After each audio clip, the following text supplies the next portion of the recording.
समाचारों विस्तारથી જોઈએ। સૌથી પહેલા વાત કરીશું લાંચિયા બાબુઓની। જી હા, લાંચિયા હર્ષદ ભોજક મામલે એસીબીએ પ્રેસ કોન્ફરન્સ કરી। એસીબીના જણાવ્યા અનુસાર તપાસમાં લાંચિયો હર્ષદ મૌન થઈ ગયો છે। એસીબીએ કહ્યું કે લાંચિયો હર્ષદ કંઈ પણ નથી બોલી રહ્યો, કંઈ પણ બોલવા તૈયાર નથી। લાંચિયા હર્ષદે ખોટા વાંધા કાઢીને પૈસા માંગ્યા હતા।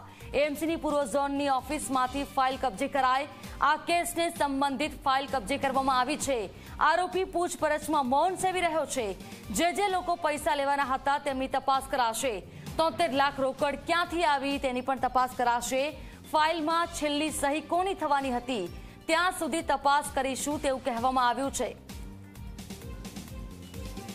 તો આ કોઈ પહેલી ઘટના નથી। આવા લાંચિયા અનેકવાર સામે આવી ચૂક્યા છે। હવે સવાલ એ થઈ રહ્યો છે કે આવા લાંચિયા અધિકારીઓ સામે કયા પ્રકારની કાર્યવાહી સરકાર દ્વારા કરવામાં આવશે, કેમ કે હવે જરૂર છે કે કોઈ દાખલારૂપ સજા કરવામાં આવે, નહીં તો વારંવાર આવા કેસ સામે આવતા રહેશે।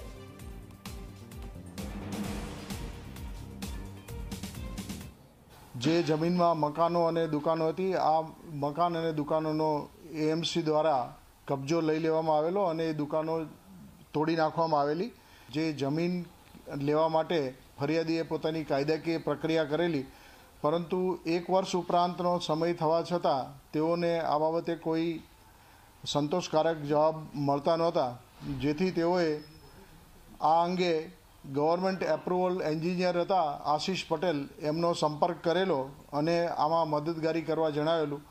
આ કામના જે આસિસ્ટન્ટ ટીડીઓ હર્ષદભાઈ ભોજક છે તેઓ સાથે મુલાકાત કરાવી આપેલી અને આ કામે ફરિયાદીને મદદરૂપ થવા અને તેઓની જમીનના બદલા આપવા માટે થઈ અને આશીષભાઈ ભોજકે પોતે 10 લાખ રૂપિયા લેવાનું અને આશીષભાઈએ 10 લાખ રૂપિયા લેવાનું અને હર્ષદભાઈ ભોજકને 50 લાખ રૂપિયાની માંગણી કરેલીની વાત કરેલી। પોલીસ ઇન્સ્પેક્ટર શ્રી NN જાદવે ટ્રેપનું આયોજન કરેલું, જેમાં જે વચેટિયા તરીકે કામ કરતા હતા આશીષ પટેલ એ અને હર્ષદભાઈ ભોજક આસિસ્ટન્ટ ટીડીઓ છે, એ બંને રૂપિયા 20 લાખની લાંચ લેતા રંગે હાથ ઝડપાઈ ગયેલ છે।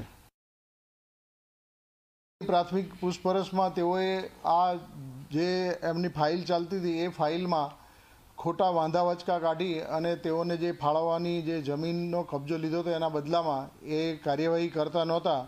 એમનું મુખ્ય હેતુ આ પ્રમાણે લાંચ પડાવવાનો હતો।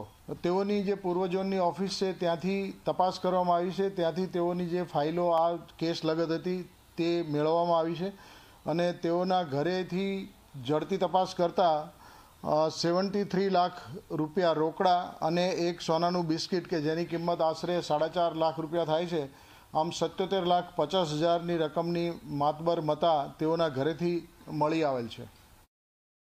મહાનગરપાલિકાના